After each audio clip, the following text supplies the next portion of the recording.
Hey guys, this is Lala Legacy, and welcome back to another episode of Cinderella Phenomenon. Yeah, I had to redo this because I guess it just didn't upload or save properly. Yeah, this is the re-upload, I guess. Yeah, let's get in. So we're gonna protest. I do not want revenge. Mother sets down her spoon. Dearest one, need I remind you of how the people of this world will seek to abuse your nature and your position in order to use you? Have you not experienced the selfishness and greed of people firsthand? Were you not cursed by such people? You're right. But Delora and Parfait, they had been kind to me as well. Mother goes back to eating. Regardless, we shall start your lessons tomorrow. For some reason, my eyes are drawn once more to the king. He has not moved since dinner began. His soup is still untouched. The king is barely conscious. Mother is right here, so close to me, and yet nothing feels right. You will succeed me on all things, my daughter. Mother speaks, and my attention snaps back to her. I expect nothing but your full devotion to this task. I mechanically bring the spoon of soup to my mouth and swallow without tasting. Could I really punish anyone? Oh, dearest one. Mother's voice pulls me from my thoughts. She reaches over and brushes my hair away from my face. Her touch is heartbreakingly familiar. She is right here, but I feel like this is the most distant I have ever been from her. We're never going to be separated again. Well, don't like that. Chapter 8, Uprising.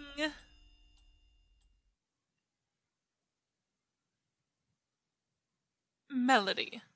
I cannot do this. You are not trying hard enough. But it's almost as if you do not wish to complete your training. Ever since Mother came back, she has been teaching me to use my magic, but her methods are, well, I cannot bring myself to agree with the way she teaches. But this is a little bird, no more. This bird is still alive. It's been trying to escape the dome it's been trapped under this whole time. Your bleeding heart will be the end of us all, Melody. Do you feel such turmoil every time you have a meal? Do I need to remind you of how many animals are killed on a daily basis just for your meals? But this is different. Why can't Mother see that? All you are doing is removing the air in the dome. This is a lesson about control. How else are we to tell when you are successful without such a barometer? Mother raises her hand and without any apparent effort manipulates the air in the dome. Now you see how simple it is. I stare at the bird's lifeless body inside the dome. The sight of it brings back old memories. This happened before, and even then I was not able to save the bird's life. I still cannot save anything. And because you hesitated, another bird must be brought in. How many birds will it take, Melody? I need you to focus, dearest heart. We will continue tomorrow, and I expect you to perform as expected. Do you understand? Melody? I nod my head numbly. Mother opens her arms and beckons me toward her. I reluctantly step toward her so she can embrace me.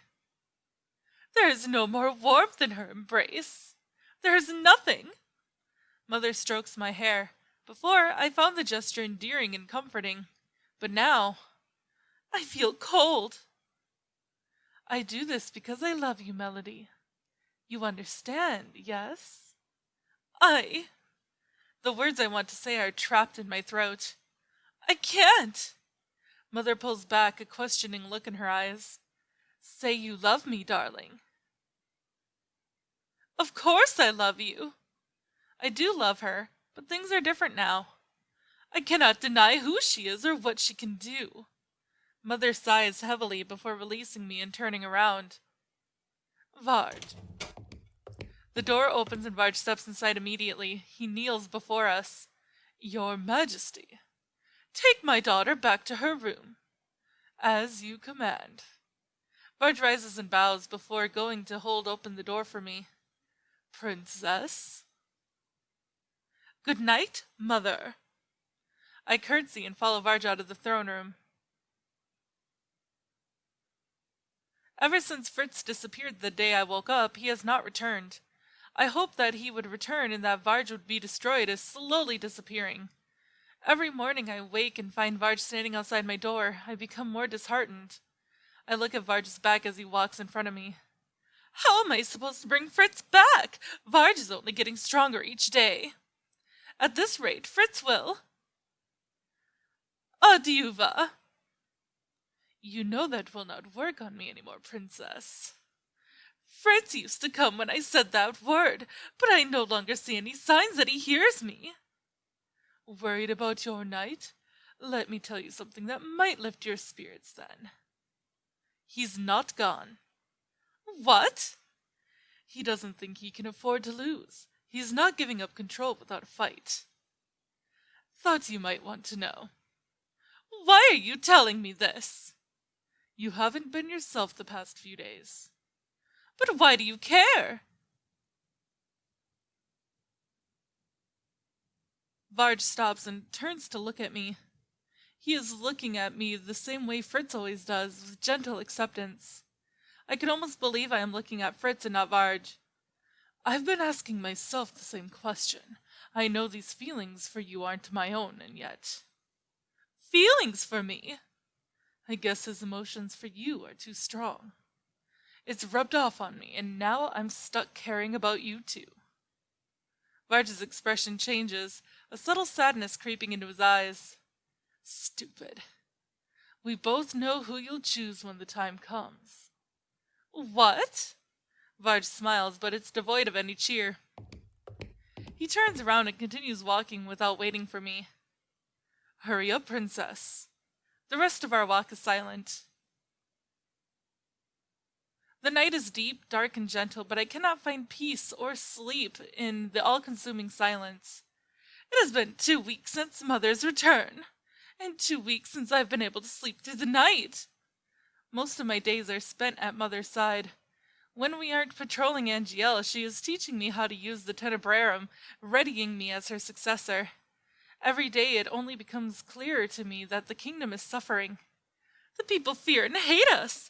It is even worse than it was before. Mother is cruel to everyone, even though I have yet to see them do anything wrong. Is this why Father hated her?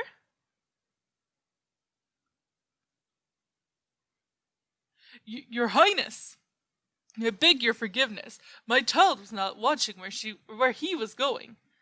The man's son had wandered out in front of us. The soldiers' horses would have crushed the child if the man hadn't pushed him out of the way. The stop on the road has caused a delay in our arrival back to the palace. Mother had been out visiting an old friend, a witch. Mother? There is a blinding flash of light as Mother draws a shape in the air. When the light clears, the man has disappeared from in front of us. He has collapsed against the wall of a nearby building. Mother threw him into the building. Let us continue. But Mother, that man isn't moving. I do not think he's breathing. Come along, Melody. Mother, why did you do that? The man, he... Are you questioning me, Melody? Mother's gaze is cold as steel, her eyes as sharp as a blade. I flinch away from her. You have become soft. The world has changed you while I was sleeping. Do not worry, dearest heart. I will bring you back to what you were, I promise. Mother smiled at me then, the same smile she would always give me when I was a child. I used to be comforted by the sight of it, but now it terrifies me. And the king! I choke down the lump in my throat. He is gone. He speaks, he eats, but he is not here. If it were not clear in his actions, it is clear when I look into his eyes. He is right there, and yet I miss him. The frustration makes me restless. I stand up so that I can make my way toward the window and stare outside. I am being ridiculous. Why should I miss him when he has been nothing but neglectful? I have forgotten how he stopped caring about me when he invited his new family into the palace. He treasured them and his kingdom more than he ever loved me. He never valued me. And yet I would give anything to go back to how things had been. The weight on my shoulders and in my heart is overwhelming. The feeling only worsens when I turn my thoughts to another person. Fritz! With a sigh, I lean my forehead against the cold glass of the window. Varge said that Fritz is still fighting, so he must still be in there. How can I help him? Fritz? Who? Before I could turn, someone clamps a hand over my mouth. The rest of my words are muffled. Long time no see. That voice! Jurian! That's right. Remain calm, princess. She slowly lowers her hand. I turn around and stare, surprised to see her here in my room. What are you doing here? She smiles and some of the weight in my heart lifts. We're on a rescue mission. We? At that moment, a man sidesteps into the doorway, his footsteps cautious and soft. Garland! He does not turn completely, but cranes his neck to give me a soft smile. Glad to see you're safe, princess. I can barely believe that the two of them are standing here. It has been so long. We apologize for being late. We have been trying to get into the palace for the last few months, but a powerful shield has been keeping us from entering. Lady Parfait could easily destroy it, but it would have meant destroying the palace as well. The last thing we want is to cause panic among the people. Mithras and Varge are crafty. They have been watching over the palace like hawks, and it was difficult to speak with Prince Rod when he was being watched around the clock. We needed more time to make sure our rescue mission would not fail. Then how did you find a way inside? Lady Parfait managed to find a weak spot in the shield, but it's thin and only allows a few people into the palace at one time. Garland and I know this place better than anyone. That's why we're here to rescue you. Delora and Lady Parfait wanted to come, but the shield easily detects witches and fairies. But they're waiting for us at the margin, princess. Was I meant to escape with Rod and Melanie before? Yes, that was the only other plan we had, though it didn't go as expected when someone caught whiff of their plans and sent Varge out to kill them. So, they tried to save me before, and it failed. Why did you come for me? They look at me, their expressions baffled. What? I cross my arms as I look at them. Why would you rescue someone you hate? Princess. Princess. Of course we come for you. You're part of the Marchant after all. What? Jurian looks at me seriously. Let's go. Jurian heads towards the door but stops when she notices that I am not following her. Coming, princess? How can the Marchant take me back after everything I have said and done? How could the Marchant accept me back? Do they even want me to return? I only realize I had spoken aloud when Jurian answers me. Princess, we wouldn't be here if that wasn't the case. We have to leave now. We're running out of time. I can think about this later. I nod and follow them out of my room. Jurian leads the way and I follow after her. Garland brings up the rear, his eyes alert as he constantly surveys our surroundings. The night around us is cold and still, but the quiet only makes me more anxious. Varge usually appears in situations like this, is he not here? And I feel so useless having to be rescued like this. Garland reaches out to place a hand on my shoulder. We're almost out. I nod, not trusting my own voice. Shh! Garland stands at attention as we continue slowly moving forward. Eventually, a figure moves to block our path. And what is this? I cannot move. Jurian and Garland, however, already have their swords out. The deadly metal glitters in the gray glow of the moon. And here I thought the fairy had given up. Mithras! Her voice is a low growl. It is so full of malice, it makes the hairs on the back of my neck stand on end. Let us pass! And if I did, where would you be taking the princess? Jurian's shoulders tense. Garland glares at Mithros from behind her. I could lie, but it would also be easier just to kill you. You're as bloodthirsty as ever. But unfortunately, I cannot allow your mischief to continue. Sir Mithros has just begun to raise his hand when Jurian darts forward, her sword gleaming as she raises it to slice at his arm. Sir Mithros howls, falling hard to the ground as he curls on himself to cradle his injury. Go! Quickly! The remaining quiet is all but shattered as we run away from Mithros. Though he is in pain, I can still hear his voice call from behind us. Do not think this will be so easy, princess. I ignore him and keep running, not daring to look back. We've been running for a while now. My legs are beginning to go numb. Only a little longer, princess, and we'll be out. You're doing well. I can do no more than nod as I force myself to keep running. I am pathetic. I am slowing them down so much. There, I can see the exit. Watch out! Jurian falls back to evade the explosion and bumps into me in the process. Moments later, however, she is once again standing at the ready with her sword. Garland sets his hand firmly on my shoulders to help me regain my balance. What was that? A familiar face emerges from the smoke, her expression cold. Melody. Mother! I didn't want to believe Mithros, but here you are. Princess, get back! Mother turns to face Jurian and Garland, her expression full of contempt. I remember you, Jurian Valiente. And you as well, Garland Bellerot. I thought I was rid of Alcaster's pests. We do not work for Sir Alcaster. No, you and your pet have changed allegiances, haven't you? What? What did you call him? The smile on Mother's face is bright and cruel. It sends chills trailing down my spine. Is that not what he is?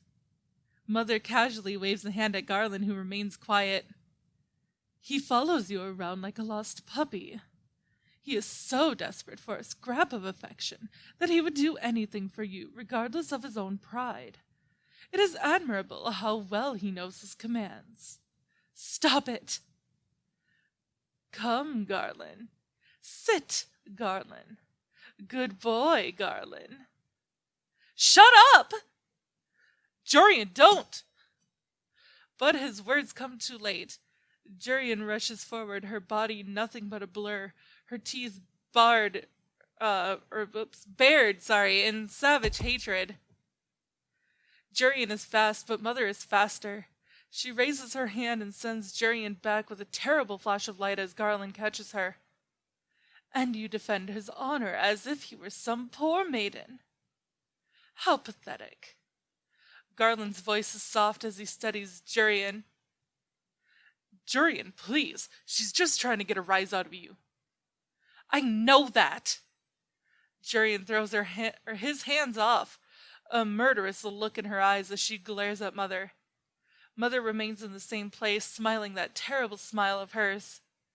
She is amused by this, nothing more. Get the princess out of here, Garland. What are you saying? I'm not leaving you here. Once she's safe, come back for me. Jurian finally turns to look at him, a soft smile on her face. Trust me, Lan. There is a long moment of silence as the two gaze at each other. Unspoken words pass between them, and eventually Garland caves. All right. Both of them tighten their grips on their swords. Are you done? Mother hasn't moved, but her presence in the small tunnel is overwhelming. Her magic smothers the very air. Jurian sinks into a stance, her body loose and poised, seemingly unperturbed. Ready when you are. Mother does not attack. Instead, she turns to face me with one graceful movement. Melody, stop this nonsense. This is not the time for games. Be a good girl and go back to your room. Stand your ground. Dearest one, I stand resolute and take strength from Garland's steady presence behind me.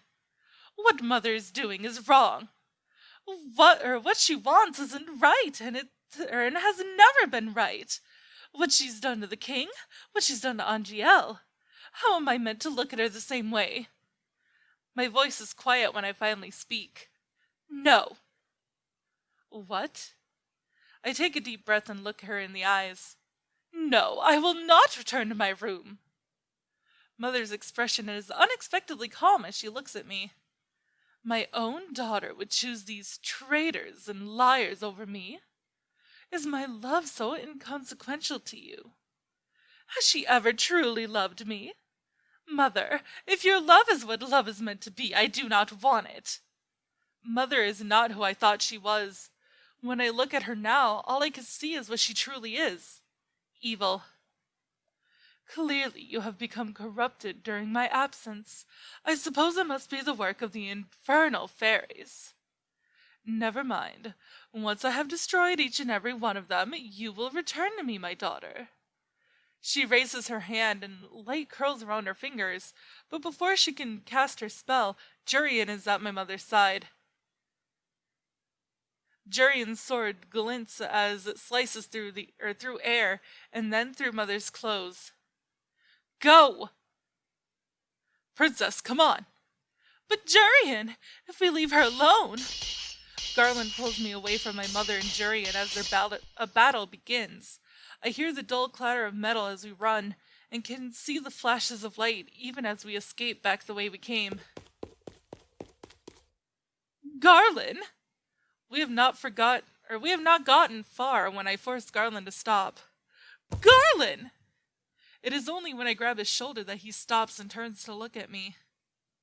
Princess? We cannot leave her there. Maybe I could convince Mother to let her go. You really think you can convince that witch? I could try. My job is to keep you safe. Mother has all the power of the Crystallum Tenebrarum at her disposal. I force myself to say it. Jurian will not last long. Garland, you have to know this too. Jurian must know as well. Garland's jaw hardens and he stares at me, not truly looking at me, but through me. Garland, please! We cannot let Jurian die. Not when we might be able to do something about it. Garland stares at the ground, his expression conflicted. I know he cares for her, and that is why he must go back for her. Garland closes his eyes briefly. When he opens them, I know he has made his decision. When we return, the scene is very different. Blood spatters the tunnel walls, and Jurian is on her knees, bent forward, her face away from us. My mother is nowhere to be seen. Jurian! Garland is suddenly in front of me, mindlessly racing toward Jurian. Jurian! Jurian! All at once, she seems to come alive. She gasps out for breath and coughs. Garland, what are you doing here? I told you to... Her voice wavers as Garland crouches down in front of her. He folds himself around her and pulls her gently to his chest. His eyes are shut tight as he buries his face in her hair. Jurian chokes back a sob as she reaches up to hold him tightly. I exhale in relief. Both of them are alive and safe. You idiot! I told you to get her out! The princess gave me permission to disobey an order. He lifts his head and smiles back at me. She outranks you, Jurian, at least as far as titles are concerned.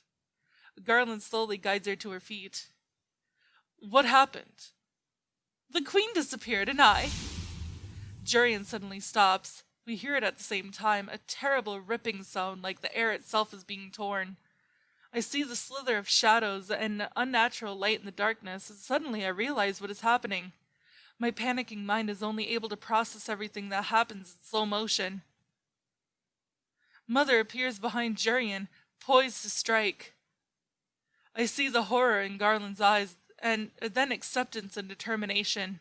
I try to cry out a warning, anything, but I could barely breathe. Garland pushes Jurian toward me and out of the way as he rushes my mother.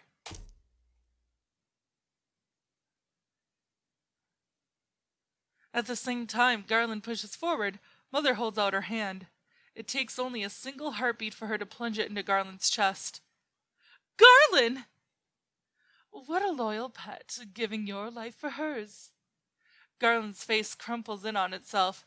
Even from where I am, I can hear Mother twist her hand inside of him. And how sad. Mother wrenches her bloodied hand out of Garland, and Garland falls to the ground. You fool. You didn't even tell her that you loved her. You. Jurian runs at my mother, a desperate cry of grief and rage escaping from her. Jurian, no! She is too weak from her own injuries. She could barely hold up her sword. I am unable to speak or move as Jurian rushes toward her own death. But Mother simply sidesteps, her expression disinterested as Jurian falls to her knees. I was kind enough to kill him slowly for you so you could say your goodbyes. Mother turns to face me, the blood drips from her hand down to her dress, where it congeals and oozes like black tar.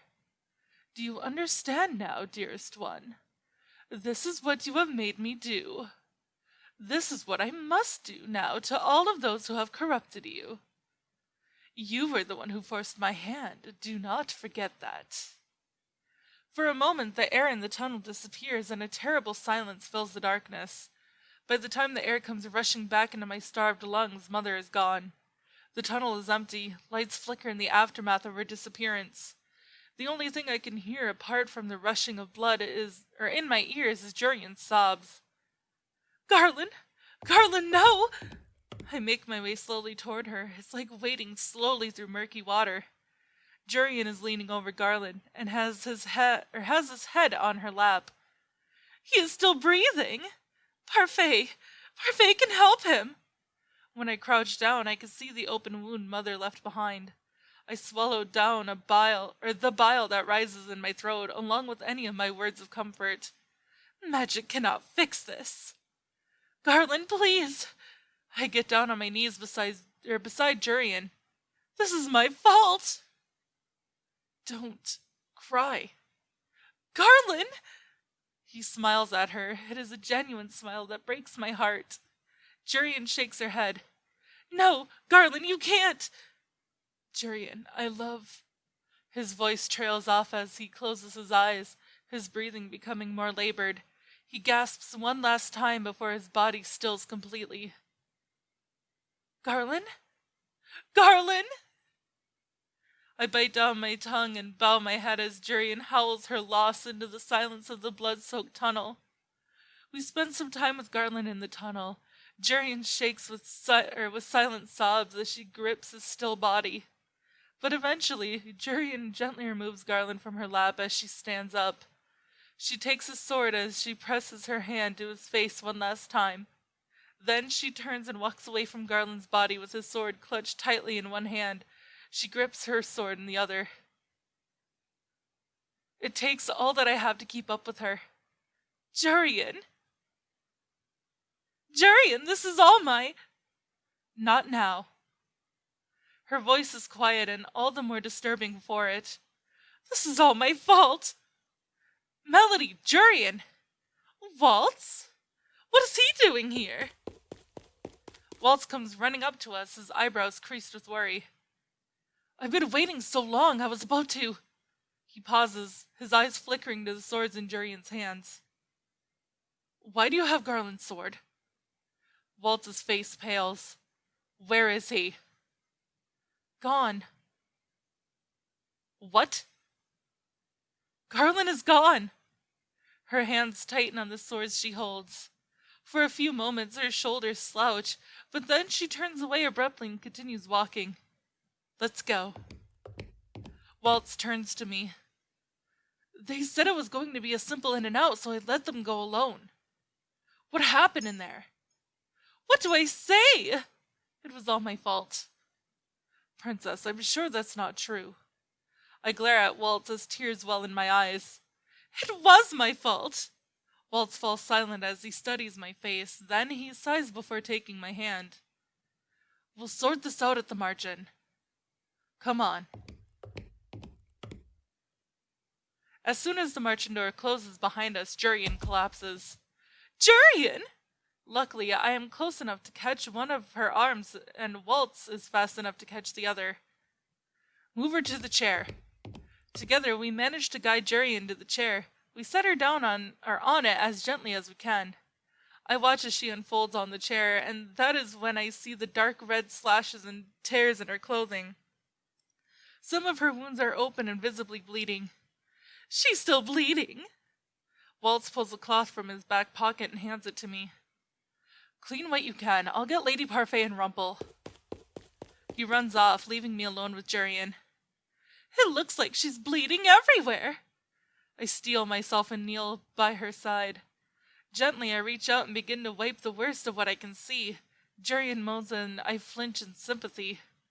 I am sorry. I feel a lump rise in my throat. I convinced Garland to go back. If I hadn't, he wouldn't have. Jurian shifts slightly to put her hand on my cheek. Her touch is cool and gentle. Jurian? There is a softness in her gaze and an inexplicable kindness in the touch of her hand. After a moment, Jurian slowly nods and her eyes fall closed on a sigh. Wait, is she okay? Jurian? Jurian! Waltz! She just closed her eyes. She's not speaking. She's not going to die too, is she? Not if I have anything to say about it. Excuse me, Princess. Rumple gently pushes me aside and I let him, hovering over his shoulder as he crouches to inspect Jurian. Well? Princess. Waltz steps beside me and gently places his hand on my arm. What? Rumple needs to work his magic now. And? So, why don't we get you something to drink, I'm not going to leave her. Princess, please. We should let Rumple work. I look back over my shoulder, watching how carefully Rumple attends to Jurian. Okay.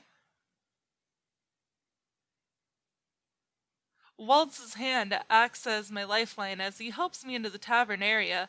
My legs become weaker with every step. Hi, stranger. Delora. I only realize that I am running to her after I barrel into her. I bury my face in her shoulder as I suppress a sob. Delora's arms come around me, holding me tight as whatever calm facade I was holding up comes apart at the seams. Waltz, would you please get those mugs? Of course. Delora leads me to one of the benches, one of her arms still around me so she can rub my back. Somehow the simple gesture is helping me calm down. Melody, are you hurt? I shake my head. Thank goodness for that. I stay in her embrace until Waltz returns to place something on the table. How are we doing? I pull away reluctantly to rub at my eyes. I'm okay. Delora takes a mug and places it in my hand. Good. Now drink. I do not question and raise the mug to my mouth. Hot chocolate! Delora made this for me before! I take a few deep swallows of the hot, sweet liquid. Better? Yes. Melody, can you tell me what happened? Mother found us in the tunnels. Jurian told Garland to get me out. My throat threatens to close, but I force the words out. Mother is so strong, and I thought Jurian might not survive. So I convinced Garland to go back, and that's when... I stare down at my mug, my hands trembling. It's my fault. It's all my fault. If I hadn't convinced Garland to go back, Mother wouldn't have killed him. The silence in the tavern is deafening. Finish your hot chocolate, Melody. I obey without a word. Everyone is going to be so angry with me. It's my fault Garland is dead, and it's my fault Jurian is injured. Have you heard about your step-family? I know they're gone. Are they dead as well because of me? Hey, don't look like that. I'll have you know that I had to use a sleeping pill on Prince Rod and Princess Melanie earlier. They heard about what Jurian and Garland were going to do tonight. I don't think I would have been able to stop them from coming along on the rescue mission otherwise. What? You got them out, Princess. Varge would have killed them if you hadn't stepped in. The Queen was already waiting at the end of the tunnel on the day the Prince and Princess escaped. Alcaster must have somehow gotten wind of the escape plan, which was why he had Varge try to eliminate them then and there. Security tightened more after that day. Oh, thank goodness! And we've been worrying about you ever since you left. Well, ever since you stormed out all those months ago. Dolores' smile is sad as she reaches up to push my hair out of my face. None of this was your fault, Melody. If anything, it was mine and Parfait's, for letting this happen. We tried to help you escape, but we couldn't break the shield around the palace in fear of putting everyone inside in danger. That is why we had to wait. We never thought we'd have to worry about Hildir being revived. And though we would have liked to save you outside of the palace... That's right! I was out of the palace more than a couple of times, once with Varge and another with Mother. We couldn't put the lives of others in danger when Hildir was right there. She would have killed the citizens. Even if I'd wanted to escape the day I was with Varge, he wouldn't have let me. I grip my now empty mug. Princess. I understand how you feel, and I know it's difficult, but frankly, we have bigger fish to fry. I think you realize now what kind of person Hildir is. I do. Then you know what we have to do. I know too well what it is we must do. In fact, I knew this was bound to happen sooner or later. I started this. I do not know if I can fix everything, but I do know I can, and I do not know if I can save Angiel. But no matter how long it might take, I must make things right. I finally look up at Delora and nod. We have to stop Mother. Chapter 9, Rebellion. Alright, so this is where I end the video. Thank you guys so much for watching. And if you haven't already, please hit the subscribe button and that notification bell below. And if you haven't already, and if you liked this video, please hit that big thumbs up button down below as well. Because all of that would mean the whole world to me, and I love you guys so much. I will see you next time.